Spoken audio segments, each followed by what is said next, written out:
Hello and welcome to the Stringer Podcast number 19. Wait, no. Welcome to the Stringer Podcast number 18. God damn, I should be fired from this shit. I can't even get stuff straight. Mike Augello's on the podcast this week. I have known this guy for as long as I've known hockey. It was awesome to catch up with him at Mike in Buffalo on Twitter, at Mike in Buffalo on Instagram. You might know him from the Sporting News and HockeyBuzz. He's been covering hockey for a long time. Oh, I still can't believe I messed that up. Oh well, maybe I won't mess this up. On to the Stringer Big Weekend, because everyone likes the weekend, and we just had a long weekend, but let's have a normal one. Friday, April 6th. You remember Simon Bennett, right? We had him on the podcast, talk lightsabers in Downton Abbey a few weeks ago. Simon's helping head up a fundraiser with proceeds going to Launchpad, which is an awesome spot in Moss Park that provides a place that brings kids of all ages facing issues, problems, or any sort of tough time. It brings them all together and uses sports as a tool for each one to recognize and reach their own potential. It's something very dear to me, incredibly important, and I love that Simon is taking part in a fundraiser to help benefit in this, and I want to support him. There will be a performance by Ever, the bridesmaid. There are lots of prizes to be won. It's just a great time out on a Friday night, and we're going to spend that money out on Friday anyway, aren't we? So why not put it towards a good cause? Friday night at the Duke Live, 125 Queen Street East. The cover is $10, but your $10 is going to a good cause. So go support Simon on Friday night. Saturday, CN Tower Climb for the World Wildlife Fund.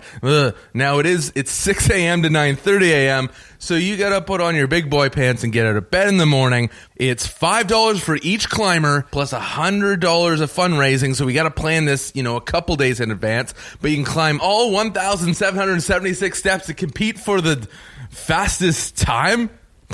Compete to make it to the top is more like it. The CN Tower was the tallest freestanding structure for a bajillion years, and they want us to race to the top. I'll happily take the participant ribbon on this one. But all jokes aside, the climb has been going on in the city for as long as I can remember, and the funds raised help support species and habitats in Canada from coast to coast. And I'm an animal guy at heart, and one day I want to own a misfit farm filled with all sorts of animals, so in what has evidently turned into a weekend of generosity and giving, I'm all in when it comes to supporting the World Wildlife Fund. So it's Friday giving, Saturday giving. Oh, the CN Tower climb. It's at the CN Tower. So just look up and head towards it. I'm sure you can find 6 a.m. to 9:30 a.m. on Saturday, Sunday. So 2 days of giving means 1 day of selfish fun, right? Franz Ferdinand is in town. Oh, baby. These guys bring me back to NHL 05 and take me out. So I just have one question for you. Do you wanna? Well, do you wanna go? I should stop singing on the podcast. If the answer is yes, then I have the perfect solution for you. SeatGiant.com has tickets available at extremely reasonable prices, and even better, use promo code STRINGER for an extra discount.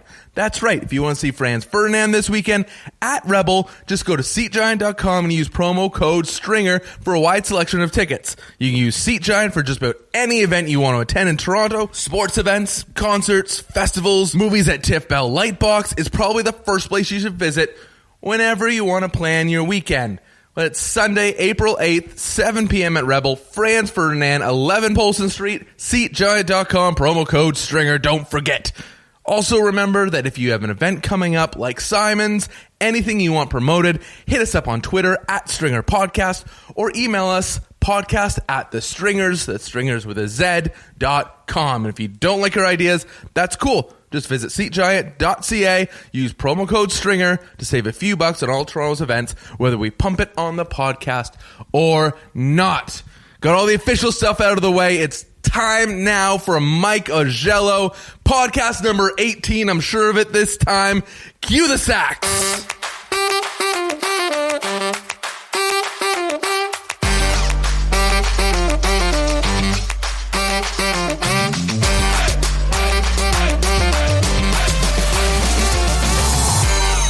Gonna kind of start a conversation, see where it ends up, and have some fun with it. This morning went all right for you? Yeah. Oh yeah, no problem. Easy peasy. I mean, it's old hat now. I mean, I was credentialed with the Leafs 4 games a year for like 3 years, and now I'm doing it every day. And I've been driving up the QEW. I've been driving up the QEW, for a long time, obviously, being from Buffalo. Dylan and I were in Buffalo at the arena, which I still want to call HSBC. Yeah, it's had 4 names. It's had 4 names, and I can't keep track of them all. Yeah. And I never truly appreciated 2 things. First of all, how soon the arena is right over the border. Yeah. Like, you just cross the border, and boom, you're there already. Yeah, 1 exit. And then I always knew how close Buffalo was because I'm like, oh, it's Niagara Falls, and Niagara Falls isn't that far. Right. But I don't truly appreciate how easy it is to just be able to cross over and get there. It's great. And I did think of you right away. We didn't have time for me to reach out to you, but I did think of you. I was like, oh, so this is the drive he does. Mm-hmm. It's a straight shot. Yeah. I mean, you get on the QEW and there you go. I mean, I don't know if we're recording or not. We're always recording. Yeah, okay. It's a soft start. Mike Augello on the podcast this week. Really, really excited. Mike in Buffalo, and we're here just caught up in what a commuter life is like. I found little shortcuts. I go through Niagara Falls. I mean, like this morning, it was a Monday. I knew the traffic was going to be ridiculous, so I got on the road a little before 6. Holy smokes. Yeah, and I'm not an early riser. No, me neither. And I actually made good time, and on these days, weekdays, I will take the go from Burlington. So you'll stop there, yeah, get out of your car and jump on the train. Yeah. So you don't have to park downtown or... The parking now and the round trip go ticket is at the same price. It's $22.50 for the round trip and $20 now for parking all day down there. And I get a chance in the morning to basically close my eyes for 45 minutes and put my headphones on and listen to some music. Yeah. And after the game, the same thing. And then I don't have to, worry about falling asleep at the wheel, which, believe me, sometimes when you have a cold or something like that at, 1 o'clock in the morning or the music is getting sort of monotonous, you're ready to nod off. But especially when, on a day like today, if you start at 6, essentially, and a game will end at 9:30 or 10. You'll do your post game. You'll go back up to the press box. You'll file whatever story you have to file. And it's already 11:30, 12 o'clock, and then you're looking at a 90-minute or 2-hour drive home. Right. That that's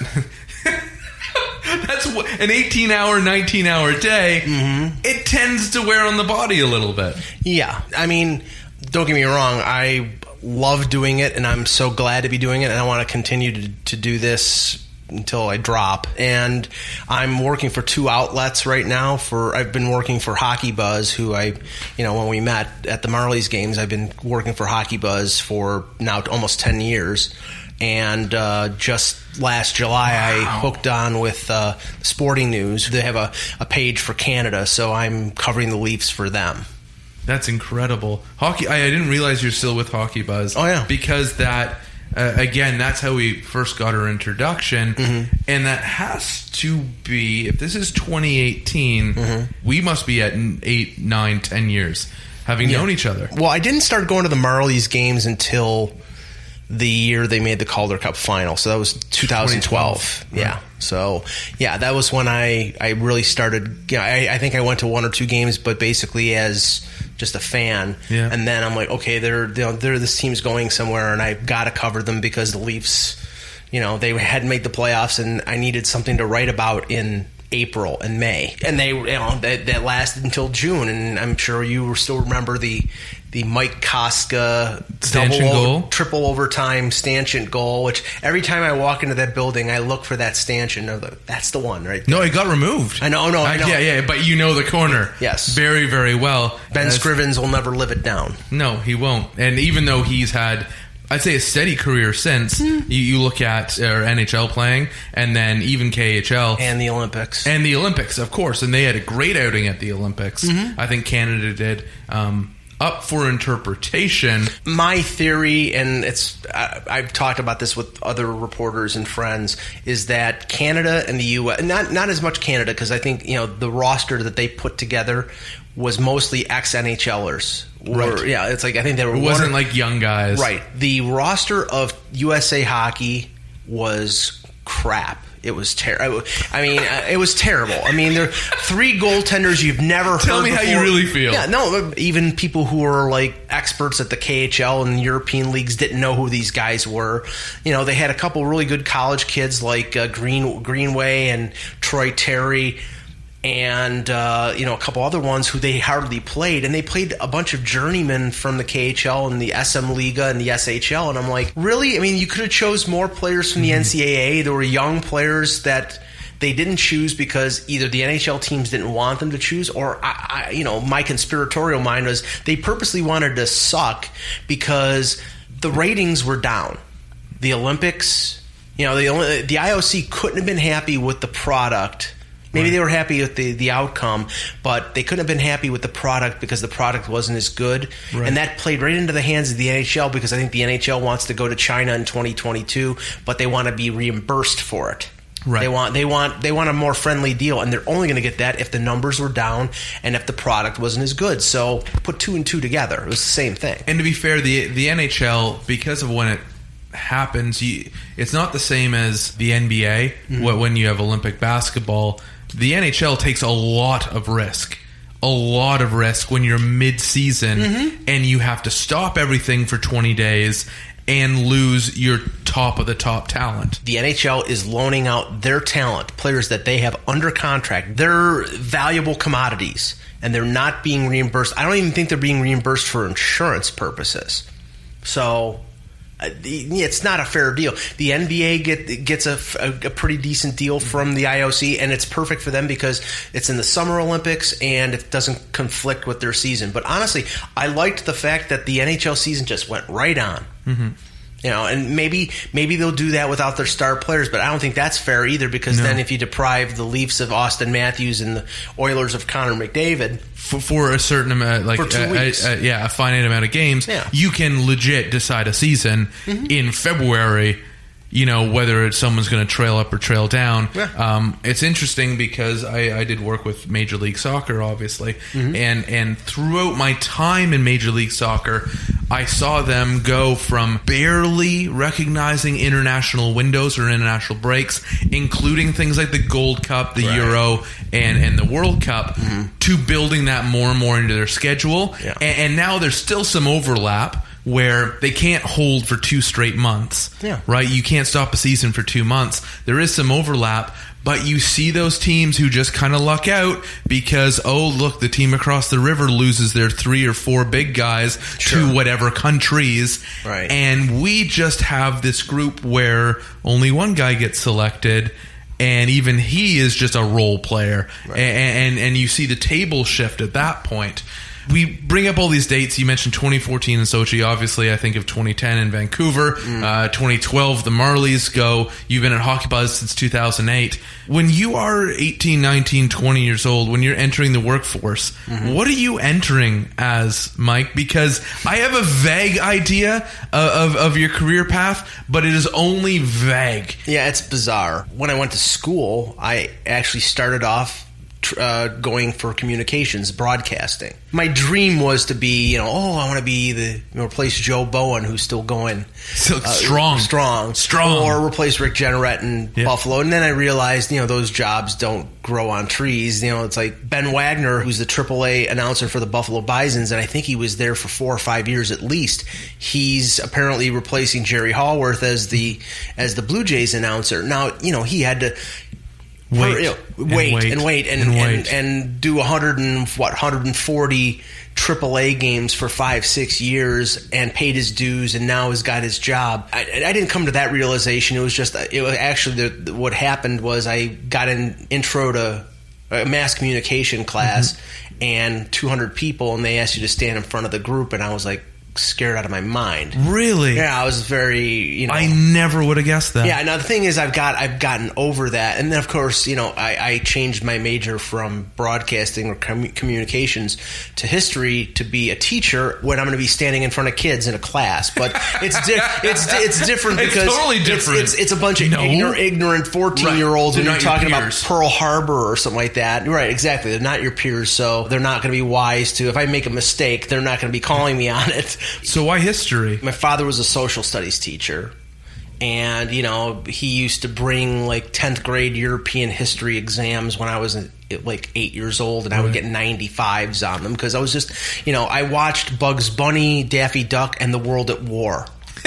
So, it's like, you know what I'm saying? I mean, I was definitely... Who the hell were you? I was a teacher's son, and I loved history. Yeah. So, it was perfect. And, I still have The World at War on DVD now. It's a great series. But, so I was into history, and that was always my favorite subject. I was terrible at math, good at English, and good at history. And the English, obviously, has paid off since I'm writing now. Seriously, it pays off. It's crazy the way that kind of... And I think it's just the ability to express yourself maybe more than how you form a 3-paragraph argument. What I did was in English classes, I usually wrote about something historical. If it was a book report, I would take a book, some history book, and write a report on that. Or sports. When I did my senior seminar history paper, which was like a 15-page paper, it was an analysis. It was an analysis of the Black Sox scandal. The throwing of the 1990 World Series by the White Sox, and I was into it. You had to compare it to something, so I compared it to the Pete Rose being banned from baseball, and did this whole thing. It's like, to most people, it's probably glaze your eyes and fall asleep, but for me, it was fascinating. So I got a BA in history instead of communications, and I always sort of regret that in a way because I could have worked at the Buff State radio station and maybe taken a different path, and I've sort of come back to that path, but only by happenstance many, many years later after calling post-game shows and becoming, I guess, some sort of celebrity. It's sort of weird because I still don't consider myself a celebrity. That's exactly, I was going to go that route. Mike in Buffalo. Yeah. It's your Twitter handle. Mm-hmm. And it comes from... We got Mike in Buffalo on the line here. What are your thoughts on the Leafs versus Islanders tonight? Right. ... If there's one... And there's 3 people I really would have to thank for me being where I am right now. And the first one would be Andy Frost. Because, I started calling the Leafs Talk. Leaf Talk, yeah, in 1997. And called it until it went off the air. I was the last caller in 2015. Wow. The last time I called, I was in the media room at Air Canada Center. So that's how far I got. I got from sitting on my couch in 1997 to being in the media room at Air Canada Center, but I was still calling the show because I was loyal to Andy. I started calling up then, and it was weird that a guy from Buffalo was so into the Leafs and had an interesting take, I guess, and also I guess, and I can't hear it, but the Buffalo accent. Andy keeps saying to me that accent. That's what people gravitated towards, and I started calling. They liked it. They liked the fact that I was sober, unlike some of the people that call up at after games asking trade Matt Sundin for a bag of pucks or whatever. Why can't we get Alexander Ovechkin to play on the wing? Yeah, or why doesn't Alexander Ovechkin get that tooth fixed? It's really bothering me.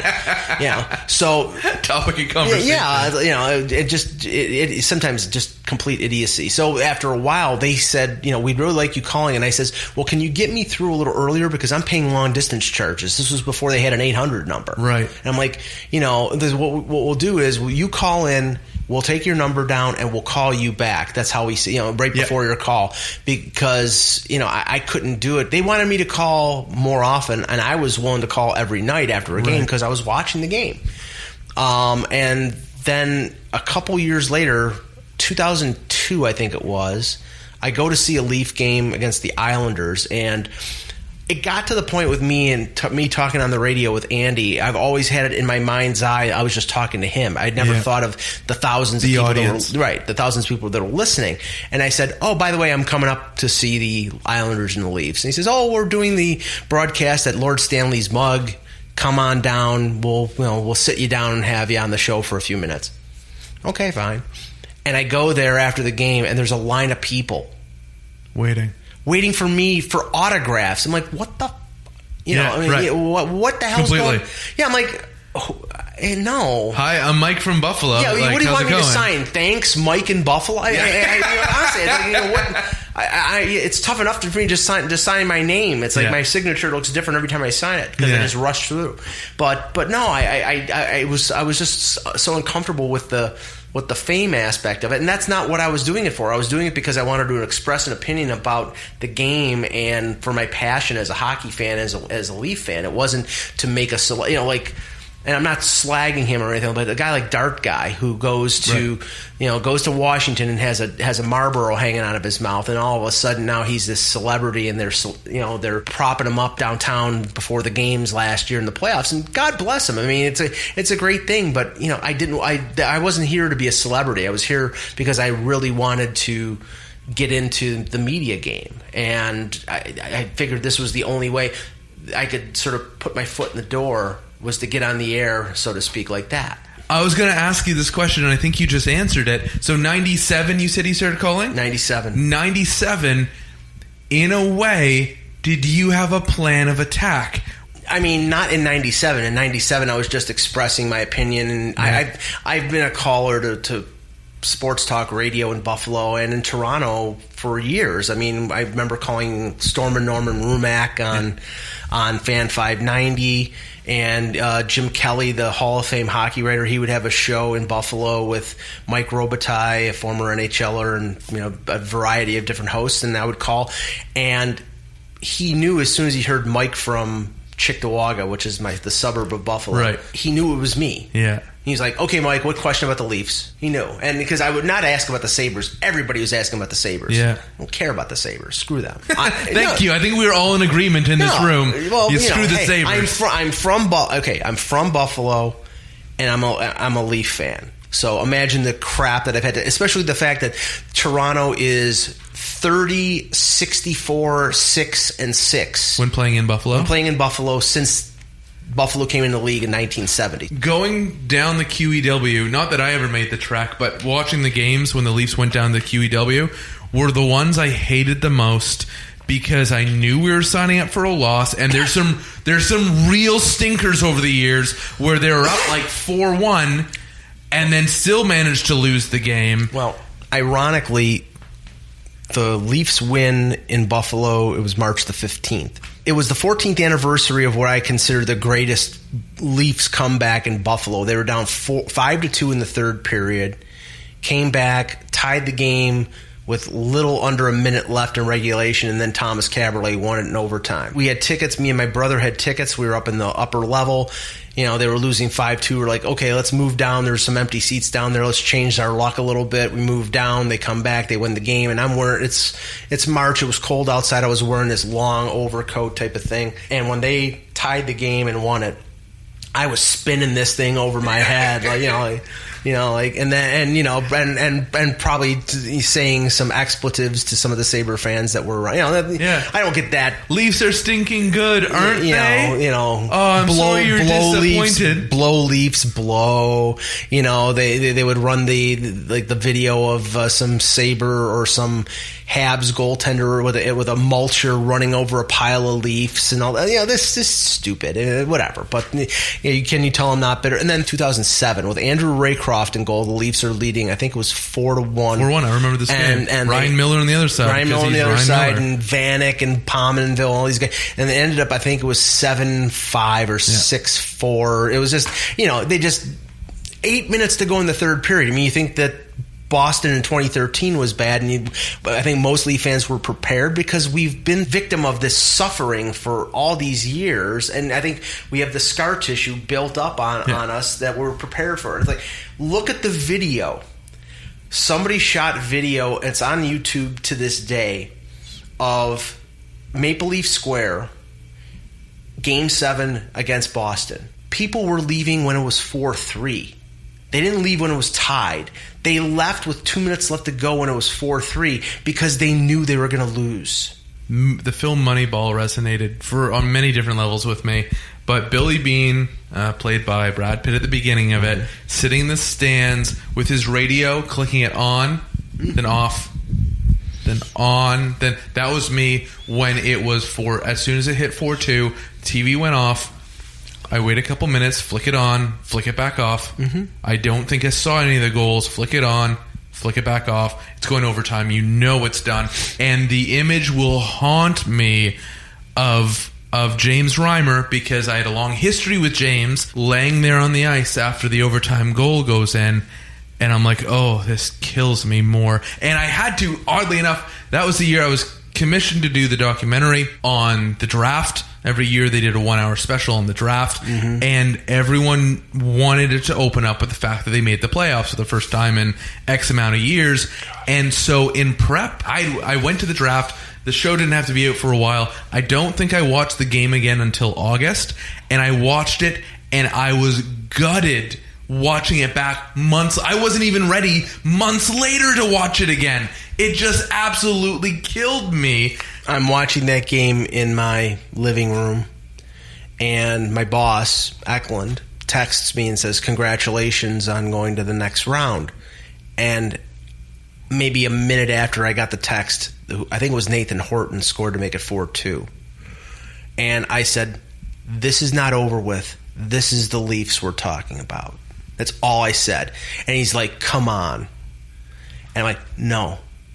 Watch. And then the 2 goals in the last 2 minutes. I was prepared for it, and I sat watching over the overtime with the volume off, because I knew if I had the volume on and I heard, Houston and Simpson and the voice rising whenever somebody had a chance. The way you have to look at it now is, if they would have won that series, they wouldn't have Austin Matthews. They wouldn't have William Nylander. They wouldn't have Mitch Marner, because they would have perpetuated this fixing a bullet hole with a Band-Aid scenario that MLS and he always did. We got to keep guaranteeing ourselves a round or 2 in the playoffs, and we can't tank, we can't do this. Well, I'm sorry. You tanked, you got lucky, you won the lottery, you hit the jackpot with Austin Matthews. I think they're not a contender right now. I think they're a dark horse. In a year or 2, I think they'll be a serious contender, and then you never know what happens. So 97, you're a guy who wants to express an opinion.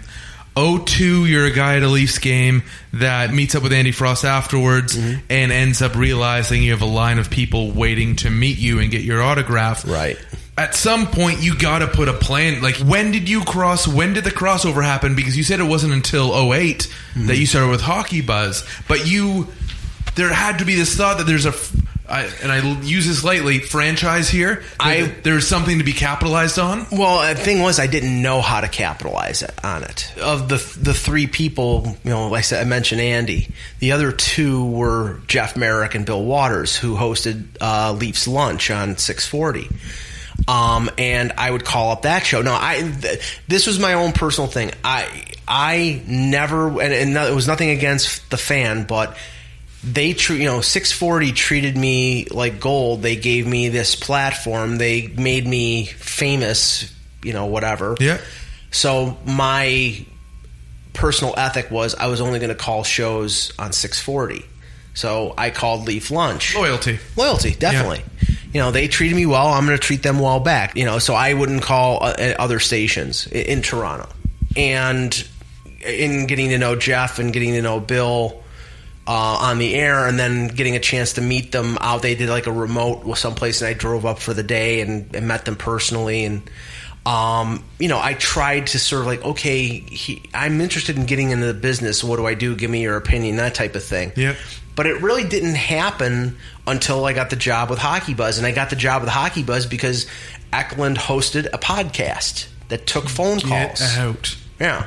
It was a podcast that took phone calls. It was a service called TalkShoe that still is in existence to this day. I still use it. It's basically like a group chat. You call in and you can edit it and create an MP3 out of it, and basically have a conference call that turns into a podcast.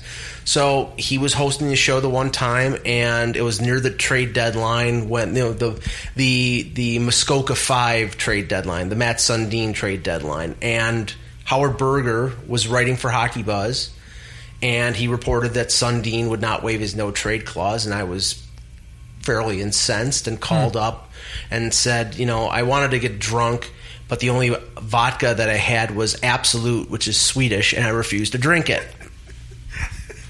So it's like, and sort of that dry sarcasm, but it's the truth. It's like, the only thing I could see was they've paid Matt Sundin $70 million since they got him in 1994, and all they're asking him for is to live in a suitcase for 2 months. And they would get a first-round pick and prospects in this, and no, he was not going to waive the no-trade clause. So that sort of fueled my passion and my ire. And I called up Eklund, and he had a co-host at the time. And, a couple weeks later, because he said, do you want to write for the website? And he figured I'll tap into this passion. And it was basically as like a guest writer. And then the guy who was the daily columnist for the Leafs is a guy named Alec Brownscombe, who started Maple Leafs Hot Stove. He left to start his own website, and Eklund said, do you want to take over the Leafs job? And I'm like, sure. And I was doing, once, 2-3 times a week at most. Now, for the last 3.5 years, I've written every day. Even during the summer, I write every day because the hunger is there and the passion is there from Leaf fans and the interest is there. So, and I get paid based on how many hits I get. Oh, really? Is that how it works? Yeah. With HockeyBuzz? Yeah. Interesting. Yeah. So I've dabbled in media.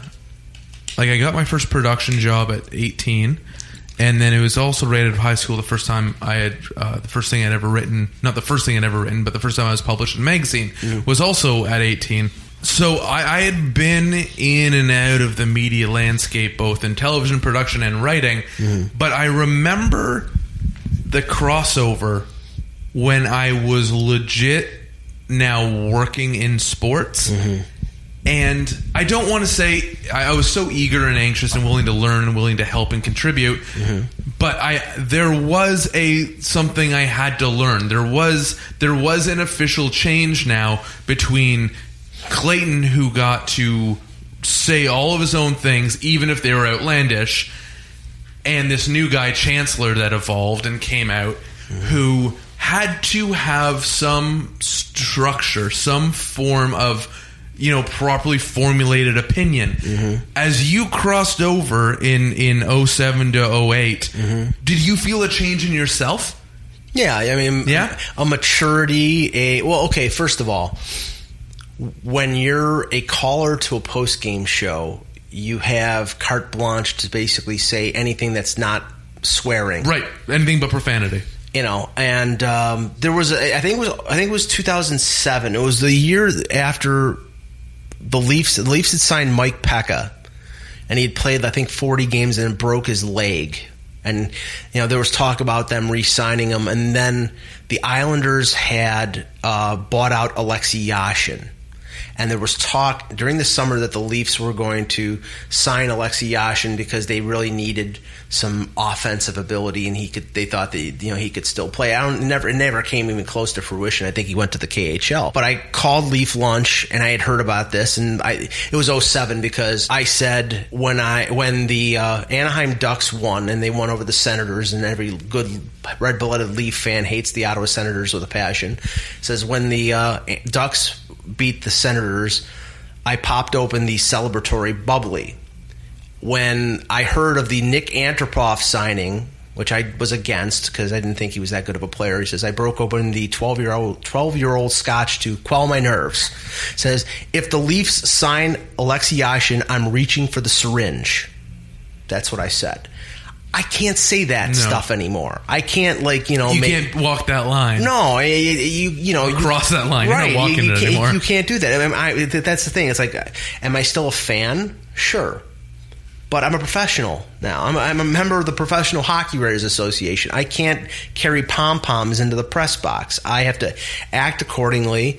I can, in my head, nice goal. Yeah. But I can't, you can't do that anymore. It's just, it's not proper. It's not right. So people who have known me for a long time, they're actually surprised. How can you control yourself? You're such a sort of passionate fan. It's because I want to be here, and the price that you pay for being here is being an adult.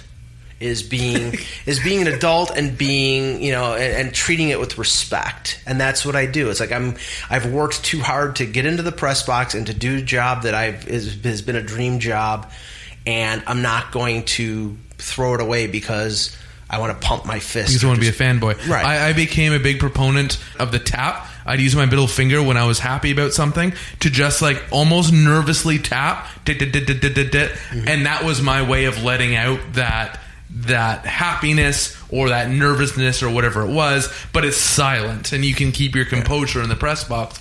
So if you started with Eklund and HockeyBuzz in 07, when was the first time you were accredited? 2012 was my first access for anything. It was for the Marlies playoffs. And was that frustrating for you during that time? Extremely. Because you had crossed over into a world of doing this professionally that paid your bills, but perhaps is either there's just this shroud that either internet media is not real media, which existed, I remember, or the other side of it was, oh no, you're Mike in Buffalo. I think there was a little of both, but I have to be thankful to other members of the Toronto media, meaning the print media, meaning Sportsnet and TSN, because 99% of them have, when I was basically, you used the term, they thought I was just fanboy wanting to be there because,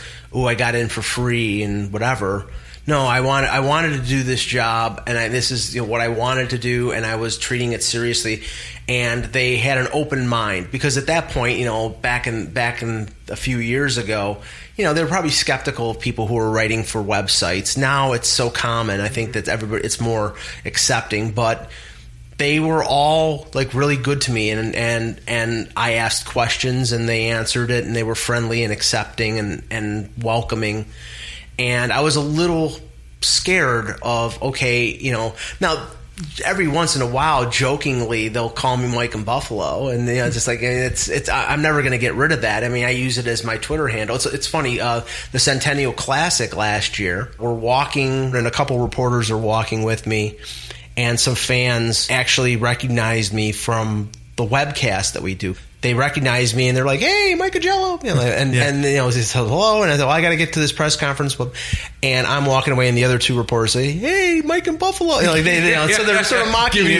But it was all in fun, and that's great. It's like I feel like, I've been accepted. I've broken bread with them. I've gone out for a beverage after the game. It's like it's a great feeling, and I don't know, in some other professions, I'm not sure. Or maybe even some other towns, I'm not sure if people would be as welcoming. I worked through the transition. I was working in mainly print, and I can see it from a team's perspective. That's like, you work for a website, and anyone can start their own website. So we have to let anyone in the door, and that was kind of the early thought, because you can spot and give recognition to a Globe writer or a Star writer because they had to apply for a job, be recognized among their peers as being, of that level, and then you have the whole company behind them saying, we vouch for this person to go do this. So what I'm curious about, because I remember this time, if you're going 4 years and it's frustrating just trying to be the best reporter you can be, what did you learn about yourself? I think I learned how to write. How I incorporated and how I became a better writer was there was a software that's now archaic. It was called Dragon Naturally Speaking. It was basically it was a headset with a microphone. I'm going to take your word on that. Right, and you would talk into the microphone, and it would get maybe 65% of it right. I had no problem verbalizing what I wanted to say, but I had a problem writing it. So what I did was I'll talk this into the computer, and now basically it's like I'm talking, but I'm just writing it. It's I hear the voice inside my head, and I write that way. And it took a little while to get used to that, but now that I've sort of gotten that, it's very easy. It comes very easily, so it worked. But the thing was, if I had gotten access in 2009 or 2010, writing the way I was writing, maybe I wouldn't deserve to be there, because having access, you have to bring some sort of game. I think I'm a good writer now, but I didn't think I was a good writer back then. And maybe you wouldn't have progressed in your writing, because at that point you just had to focus on one thing. Yes. And that one thing you had to focus on was writing, instead of I gotta get interviews and I gotta get clips and I gotta pick the right snippets and I gotta build that into it. Mm-hmm. What's the pound the rock? Do you guys know the adage about pound the rock? I'm looking back at Justin, who's here. Hi, Justin. And Dylan. Do you know the adage about pound the rock? It's the Raptors, right? There's rap, but I think it comes from something older. And I'm going to mess this up bad. But essentially it's like, how long do you have to pound the rock until you get to whatever outcome you want? And the answer basically is as many times as it takes. And as I said, I butchered that, but I always love the sentiment, because much like you, I didn't come from any post-secondary education, but because of that, I had a drive in me that where I felt I had to prove myself, and I just kept pounding the rock, just doing it and doing it and doing it, because I don't know how many times it's going to take for me to be on equal level, but it's going to take as many times as it's got to take, and I've just got to do it. You can't plan the road that you take to get to where you are. You just have to be prepared. And like all the while, when I in 97 going through to 2014 or 15, I was working a full-time job. I was working at a mortgage bank, at Bank of America in outside of Buffalo. So I was working a full-time job, plus I was doing writing as a second job, as a secondary source of income. And when I came up to here, I was taking vacation days. I had no idea. Yeah, so I mean, holy smokes! Yeah, because I mean, as many people who try to get into the media business, it doesn't pay great unless you get to a certain point, and that's And there aren't a lot of those jobs, right? There aren't, exactly. So I was sort of like, okay, this is it's a great hobby and a decent paying second job. And then in 2015, I think it was, I'm pretty sure, 2015, Bank of America moved out of Buffalo and moved their mortgage area to Charlotte, North Carolina, and I got laid off. And basically I said, okay, well, I'm now full throttle on being a hockey writer because I have to be. It's either go to work for another bank or follow my dream. And I followed my dream. And, it's working out pretty good. I wish I was making a little more money, but I think everybody thinks that. Of course. And, but I wouldn't give it up, because I've gotten to a point now where, a couple years ago, I got into the Professional Hockey Writers Association, which I never thought, that I would be able to. And, now I'm working for Sporting News. And because I'm working for Sporting News, I'm at the Leaf games. Let me know if this sounds familiar. Mm-hmm. This little voice that says, Mike, it's fun, but it's not going to amount to anything. Mike, I know you might like it, but you got to make money. Mike, it's time to get a real job, Mike. Yeah. Oh, I've heard that from family, from friends. Yeah. Even recently, because it's, I'm not going to go into my personal finances, but it's right. Of course, right. It's stressful, right? It's very stressful. I'm lucky in the respect that I'm single. I don't have any kids, so I just have to take care of myself. Yeah. So, but thank goodness for press meals. Right. It fed me many a day as being my only meal. Yeah, and so my responsibilities are to take care of myself, which I do. But that's the thing. If I had a family, then I probably wouldn't have had the freedom to do this and pursue it. But I didn't have a family, so I had the freedom, and this is where I am now. Bless my mom, if she's listening. I love you to death. But I remember, I think my first ever interview ever was Yuri Talusti. Alexei Ponikarovsky was the second, and the third I got with I never requested. They just said, hey, do you want this person? He'll be available in 30 minutes, was Wendell Clark. Oh, Jesus. And having grown up in Newmarket, not far from the city, having been born the same year that he was drafted, so I'm very well aware of the legacy that he has in Toronto. And knowing that I have had one AHL interview and one NHL interview, and this is on camera, because my first interviews, they were all on camera, I was nervous. And I told my family afterwards I interviewed Wendell Clark. And my mom thought I had lost my mind. Like, she thought that my delusion had gotten to a state where I'm now trying to convince them that I've interviewed a very famous hockey player. Yes. And that all comes out of a spot of love for my mom, but a spot of safety where she always wanted the safe route for me. And that was going, because I was, funny that you were a banker, I was in finance as well. I had worked for several banks, then I worked for a Bay Street company in their finance department, and it was out of love and wanting me just to set myself up right for the future and to have a path that could grow into a very finite outcome, because media is not finite. And I don't even want to say you get as much out as you put in, because there's many people who've put a lot in and at some point have to surrender to it. Is it the fight that's most important, you think, in a person that differentiates them? Is it the willingness just to be like, well, if I have to live on rice and media meals, then I'll live on rice and media meal? That's the fight again. Are we just all deranged? I think there's a little bit of derangement in there.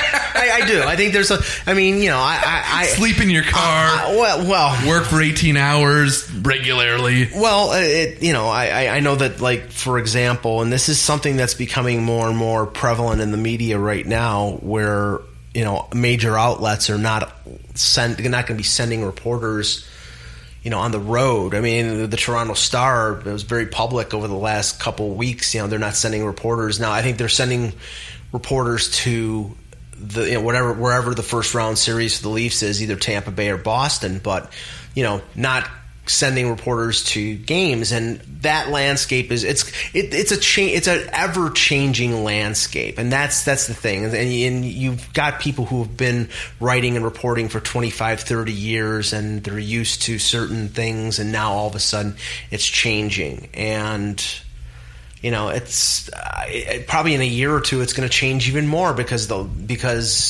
websites are more prevalent. The Athletic is different. Newspapers supposedly are dying, but then you see, there's still some newspapers that are hanging around. It's ever changing. So I think one of the things that we have to be as media members is adaptable. And I've learned to be adaptable simply because that's, if you're not, you're just going to be jettisoned. Yeah, there's no room for someone who can't evolve with the industry, especially, again, looking at the years that we came through and came to the spot that we're in. Everything has evolved year after year after year. I think, and I want to know your opinion on it. This is just an opinion of mine. There has never been more of a hunger for media and content than there is now. But what's scaring everyone and why things are going out of business or they're trimming back budgets is no one's figured out how to monetize it, because they're so used to, we get money this way. And that side of it hasn't evolved. It's not that people aren't reading things and aren't consuming things and don't want more from you. You said that you geared up to writing every single day, and you have a webcast every single day because people are reading and writing it. It's how do we shift that into the next gear, and how are we able to employ people? I don't want to make monetizing into this evil thing. No, but how do we employ people out of it, and how can they pay their rent and buy food? Right. And I know that there have been what Patreon is. Patreon's a really good one, though. Right. GoFundMe. We've tried funding the webcast with Patreon, and we've had very limited success because, taking an hour out of your day, and it's not just the hour that you're on the air. It's also everything that you're reading and everything that you're watching and educating and contacting people and all this stuff. And if you don't think that that's valuable, then, go find somebody else to do it, because, I'm saying it's like, it is valuable that people have knowledge of a particular sport. And me and Eklund and another couple guys do this webcast 5 days a week, and we weren't getting paid for it. So we put a Patreon thing for the show on, and it's bringing in a little money, not as much as we'd like, but that's the thing. It's like you have to find these sort of ancillary sources of income to make ends meet. We're just like everybody else. But in terms of the whole monetization situation, newspapers, print ads are dying. Everybody's it's internet advertising, but internet advertising doesn't pay that much. Because I don't think anyone truly understands value in views yet. I think it's just the thinking isn't there, that the money isn't behind it, because no one probably appreciates how that influences a buyer. Mm-hmm. I'm thinking. I don't know. I don't have. It's a dark web. All I know is that a few years ago, I had an advertiser for my column on the website that was a ticket broker, and they were paying me a pretty nice sum every month as secondary income. It was pretty nice. And now it's out there basically that, I couldn't get 1/5 of what I get from them. And it's not the website, because we're still drawing a ton of traffic. It's just the landscape has changed for internet advertising, where they don't think that it pays off. But you're targeting, and we're getting a little esoteric here, but you're targeting particular people of a particular age group. Okay, if you're a ticket broker and you want people to buy tickets for the Leafs games, the best place to go is a column that's talking about the Leafs. Yeah, completely. So you would think that would work, but again, it's like it's the landscape continues to change. I'm curious because the conversation we were having preceding you coming in here was all about legacy, and it was legacy in a different sense, but it fits so perfectly. The whole breakdown, it's like, how were you originally known? You're originally known as Mike in Buffalo. And what were you trying to become? You're trying to become, a mainstay in the media. And that's what you did become, to the point where, first of all, I didn't know that you were first accredited in 12. I thought, from having read your stuff and known you online for years prior, I thought you were accredited ahead of that. And then when you said you just recently went to, being accredited for every Leafs home game, I didn't realize you were only doing a couple a year before. I thought you were here, again, every single home game. As you look forward, what do you want to be remembered for? Because, that's hard to say at this point, perhaps, but you've had such a great trajectory. What's still left to accomplish? What's there for you? You're like, you know what? If I could really make one thing work, or if I could really try one new thing, I definitely would love to explore this. Well, I think there's a lot of room for growth in terms of, what I want to do involving the media. Being on the radio as a caller is a lot different than being on the radio as a host. I've been on a webcast for 4 or 5 years. I've been on podcasts and phone calls and this and that for years. I don't think it would be too much of a tough transition to get into radio, and that probably would be something I would like to try to tackle. But the thing is, I would like to do that and do what I'm doing now. I want to cover the team on a day-by-day basis. I like going to the arena and talking to players. And I'm not the one who's going to pepper them with questions all the time. Right. I'm the guy who sort of lays back in the weeds, and if there's something that I want to ask, I'll ask it then. But I'm very curious, but I'm also very opinionated. So sometimes what they say doesn't really matter. It's what I think. And there's room for opinion-based journalism, and there's room for that on the radio too. So I think that's probably where I'd like to go, but I can't create that scenario. It would have to be given to me. You, Mike, are a force to be reckoned with, and that's what I've always appreciated with you, is the fact that in my eyes, and I said at the beginning, I vaguely knew your story, but from what I understood was that you had this idea in mind of what you can contribute, and then you did it. And then you had an idea that I can contribute more, and you did it. And then you had an idea you can contribute more, and you did it. And that's one of the things I respect most in people in general, and those are the people I enjoy talking to most, because I kind of feed off that energy, for lack of a better term, of people who are just, they like to make something happen because we can't always count on someone else to make it happen for you. So I'm interested, once we're done this, we can chat if you have time. I'm interested in exploring that, because I think that would be, I think you're the right voice for it. I think you're the right personality. And I totally listen to whether it's a radio show or something with you in. I would 100% listen because I like your opinion. And I'm curious to see where your mind would bring the discussion if our chairs were turned and it was you leading the charge. Because I would be interested to walk down the road of your mind, if that makes sense. I have a lot of respect for someone like Steve Dangle, who has created his own little niche, out of the YouTube videos, and now he's on Sportsnet now, and he is a fan, so he's not playing a game here. He's a passionate fan.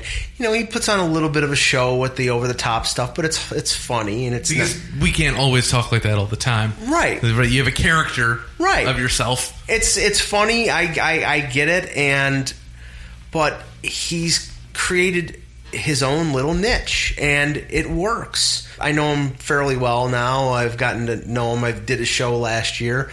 And he's writing a book about how and it's phenomenal. I'm so happy for him, because that's incredible. That's great. And it's like, it's weird because he sort of has taken the same path in a way, and sort of inventing himself and getting into media in a non-traditional way. He did it sort of 20 years after, or 10 years or 15 years after I did, where I was doing it in the infancy of the internet, and he's doing it with, when webcasts and all these other avenues are out there. So, I'm sort of the prehistoric Steve Dangle. In the nicest way. Yeah, we're not talking age here. Yeah, no. But I see, that drive and that vision and that ability to succeed within that lane. 100%. You guys are the exact same. Yeah, and he does a great show with his partner Adam Wilde. And I listen to it all the time, and like I said, I was on the show, and that gives me hope, even though I'm significantly older than Steve. It's possible. So I think that that radio and that even television are looking for sort of interesting characters who can provide something more than just the cookie cutter. I'm sorry, I'm never going to be cookie cutter. I think one of the reasons why Overdrive and a guy like Jeff O'Neill and Jamie McLennan and Brian Hayes work so well is because they have their own little vernacular. They have their own shtick. It's funny, it's humorous, but it's also entertaining, and it's also informative. And, that works. Whereas if you just got somebody on there who just talks about, the Leafs play the Buffalo Sabres, no, it's boring, you'll fall asleep. But, if you bring something more to the game than just the facts, then maybe you can make a pathway of success for yourself. I think Twitter, even though Twitter did not create this, Twitter has shown this, and that's two things. First off, that information is really easy to come by and can be digested incredibly quickly, and we're ready to move on. Right. And then the second side of it, social media has made everyone within arm's reach. I can follow my favorite hockey player. I can follow my favorite actor. I can follow my favorite director. Whatever it might be, they in a way are attainable to me, and I can peer into their life. And so the way I believe that's resonated into opinion-based journalism is that people want someone that they feel connected to and they feel is within arm's reach, is attainable. And that's something that when he sat down for his first LFR video or when he realized it after 3 years, Steve really tapped into that ability that he is within arm's reach. Even if you can't see him when you want to, he is someone you can relate to. And again, that's why I think when you went to Lord Stanley's Mug, that's why there was a group who was really interested to meet you, because you're attainable to them, because they can relate to you, and you don't hold yourself in this highbrow, I went to media school and so I'm a journalist, and journalist means I'm more important than you, so I have this job and you don't kind of way. Right. And that's, in a weird way, wow, I'm going really existential here. That's what sports brings everyone, is that hope that the little kid from buttfuck nowhere could strap on a pair of skates or pick up a basketball and become the next great thing. Yeah, I think it was more the fact that I was sort of the voice that they couldn't, the opinion or the voice that they couldn't express. That I was speaking for them. Some people don't want to call up the radio. I'm one of those. Yeah. I would have a very hard time calling up to express my opinion. I've had people in these Puck Talks events that I've been on panels with, people from Sportsnet and different. Have you enjoyed those? Oh, I love them. Yeah, me too. I love them. I've really enjoyed all of them. I love them. I was on a panel a couple months ago with Steve and with Scott Wheeler from The Athletic and Christian Schulten from TSN. It's a ball because, I'm up there expressing my opinion, and in the back somebody says, "You're talking too much," and I'm like, "Thank you. That's what I'm here for." Yeah. What am I supposed to do? Sit here mute? Yeah. That's what you're supposed to do, guy in the back talking. Yeah. Sit there mute. I have an opinion. Not everybody's going to agree with it, and that's fine. It's like I don't pretend to say like I know everything. Nobody, and only egomaniacs say that. If I get something wrong, tell me about it. Then I'll correct it. And I have no problem saying I did this wrong or I said something wrong. I'll do mea culpa and I'll say I was wrong. There's nothing wrong with being open to being wrong and correcting yourself. Mike, I'm not going to let you go before I ask you this final question, because with all the people I've talked to, I've always meant to ask this and I never have, and I'm lucky that I remembered it this time. We get to stand witness to so many neat moments that many people watch in highlights later, that they watch on YouTube, that they clip it somehow and they keep it forever, or they put it on their Instagram to share. What's a moment that you can look back on and you were that aware at the moment to be like, you know what, the fact that I'm here, this is pretty freaking cool? Well, if you're talking about a Leaf moment, I would probably say any sport moment. Definitely a Leaf moment. A Leaf moment, I would say probably, of an event that I was at, would be the Centennial Classic when the Leafs, when Matthews scored that overtime goal. I mean, it was the first outdoor game that and it's ironic. I had tickets in Buffalo for the original outdoor, the Winter Classic, the Pittsburgh-Buffalo game, the snow game, and I'm like, I don't want to sit outside. It's going to be cold. Screw this. I sold it. I sold it to a friend of mine at work for just like nothing. Fuck you, Mike. Yeah, I know. I liked you up until now. You know what? I don't want you back. Yeah, I'm an idiot. I like whatever. And then it was the snow globe, and it was everything. And I was supposed to go to the Big House in 2014. So I was credentialed for the Centennial Classic, and I went and I covered it. And the thing that blew me away even more before the game was going into the locker room when you had the stars of the past with the players of the present, and they matched up Wendell and Austin Matthews, first picks overall. They matched up Doug Gilmour and Mitch Marner. Al Iafrate and Jake Gardner, Mike Palmateer, Felix Potvin, Freddie Anderson. It was like, goaltenders with goaltenders, or first picks with. It was just great. It was surreal because, remember, being a fan, I watched Lanny McDonald score the overtime goal against the Islanders in 78. I watched Doug Gilmour do the wraparound on Cujo against St. Louis, and Nicky Borashevsky scoring the overtime in '93. So like that was my life. I lived that life, and as a fan, and to see all of them in that room at the same time with the players that they're kids. I mean, I'm as old as I am now, and these kids, these young players are young enough to be my sons. So I'm not as much I'm not as much in awe. I'm still in awe of the talent of Austin Matthews or Mitch Marner, but I'm not in awe of the person. It's a young man who I need to ask a question to. Whereas Wendell Clark, I'm the same age as Wendell Clark. About I think he's a year older. He was drafted. He was. I think he was born the same year. And that's weird because that was my favorite player, and like I'm idolizing a player who is the same age as me. So that's weird. But that Centennial Classic, the game really stunk until the third period, and then the Leafs score a bunch of goals. The Red Wings come back. They blow the Leafs blow the lead. They go into overtime, and then Matthews scores that ridiculous goal.